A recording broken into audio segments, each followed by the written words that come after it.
تو ختم ہو گئے، نسیہ منسیہ۔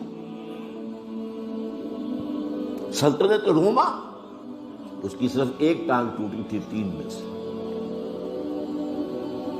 وہ 3 بر اعظموں پر پھیلی ہوئی سلطنت تھی Roman empire, eastern Europe, northern Africa, western Asia. Western Asia میں شام اور ترکی کا علاقہ، شام لیا گیا اس سے، باقی تو اس کے پاس رہا، مشرقی یورپ بھی رہا، شمالی افریقہ بھی رہا، وہ رفتہ رفتہ بعد میں جو ہے گیا، لیکن یہ کہ اصل میں جو ہے پہلے مرحلے میں اس کی ایک ٹانگ ٹوٹی، لیکن ایران کا خاتمہ ہو گیا۔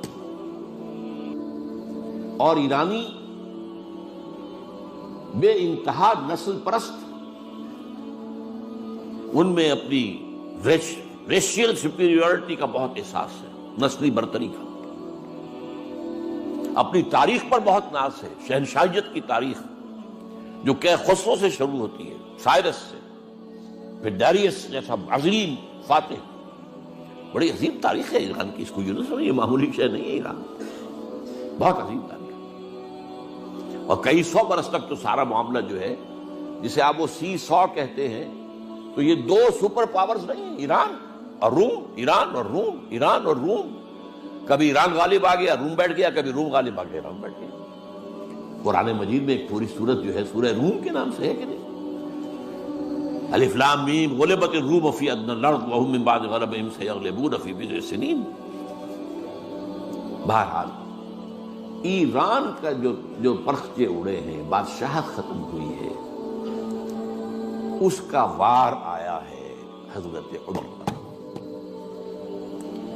یہ چونکہ ہوا حضرت عمر کے ہاتھوں،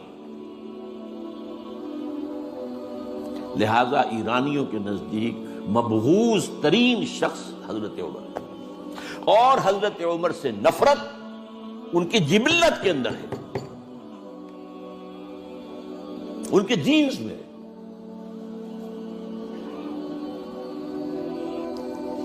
چنانچہ کس نے شہید کیا حضرت عمر کو؟ ابو لولو فیروز، ایک ایرانی غلام تھا حضرت مغیرہ کا رضی اللہ تعالی عنہ۔ اس نے آ کر حضرت عمر سے شکایت کی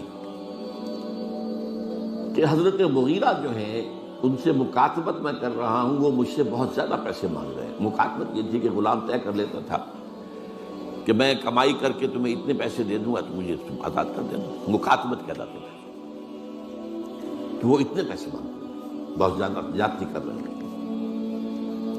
حضرت عمر نے پوچھا کہ تم کیا کیا کام جانتے ہو؟ اس نے کہا میں یہ بھی جانتا ہوں، یہ بھی جانتا ہوں، یہ بھی جانتا ہوں، میں ترخان بھی ہوں، میں فلاں بھی ہوں، میں چکیے بھی بناتا ہوں، میں یہ بھی کرتا ہوں۔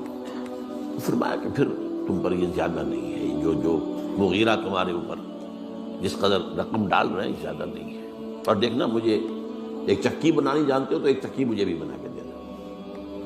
کہا آپ کو تو میں وہ چکی بنا کے دوں گا جو ساری دنیا یاد کرے گی، دھمکی دے گیا۔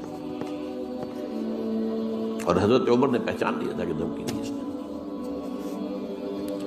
دوسری طرف اس کی پشت پر کون تھا؟ ہرمزان، یہ ایک بڑا جرنیل تھا ایرانی، شکست ہوئی، گرفتار ہو کر آیا، کیونکہ بہت بڑا وار کرمنل تھا۔ اس کو فیصلہ کیا گیا اس کی گردن اڑا دی جائے۔ اب اس کی چال دیکھیے، ایرانی ذہن کہ مجھے ذرا پانی پینے کے لیے دے دیں اس سے پہلے کہ میری گردن اڑائی جائے۔ حضرت عمر نے فرمایا ہاں پانی دے دو۔ اب پانی کا کٹورا ہاتھ میں کہتا دیکھیے مجھے ضمانت دیجیے جب تک میں یہ پانی نہ پی لوں مجھے قتل نہیں کریں گے۔ کہ ہاں ٹھیک ہے، جب تک تم یہ پانی نہیں پی لو گے تو میں قتل نہیں کیا۔ وہ کٹورا پھینک دیا پانی، کرو کا قتل مجھے کیسے کرتے ہو؟ تو یہ پانی تو میں نے نہیں پیا، چھوڑنا پڑ گیا اس کو، زبان کی بات تھی۔ وہ تھا اس کی پشت پر ابو لولو فیروز، اور ابو لولو فیروز کے اب بھی اس کے جیسے ائمہ اہل بیت کے اہل